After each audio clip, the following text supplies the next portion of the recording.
Hi everyone, আবার চলে এলাম একটা নতুন ভিডিও নিয়ে। আগের ভিডিওতে তোমরা দেখেছো যে আমি গৃহপ্রবেশের জন্য গেছিলাম আন্টি আঙ্কেলের বাড়িতে। এবার সেখানে গিয়ে কী কী খেলাম সেটা শেয়ার করবো না? দেখতেই পেলে প্রথমে তো আম পান্না ছিল, তারপর একটা ভেজ পকোড়া ছিল, একটা চিকেন পকোড়া ছিল যেটা খেতে অসাধারণ ছিল, তারপরে আমার ফেভারিট নুডলস ছিল। এবার দেখো ছিল অনেক খাবার, আমি অল্প অল্প করে দেখতেই পাচ্ছ খেয়েছি।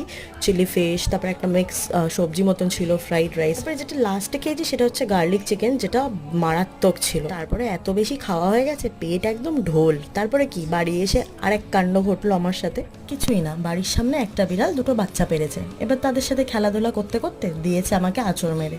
তো এবার সেটার জন্যই টেট ব্যাগ নিলাম। আর শুধুই টেট ব্যাগ নয়, সাথে 3খানা ভ্যাকসিন নিতে হবে আমাকে। মানে পুরো হাত ব্যথা হয়ে গেছে আর জ্বর চলে আসছে মাঝে মধ্যে। তো যাই হোক, পুচকু এখানে মজা নিচ্ছিল যে মাসির ইঞ্জেকশন ফোটানো হচ্ছে। যাই হোক, আজকের জন্য এইটুকুই। দেখা হচ্ছে নেক্সট ভিডিওতে। বাই।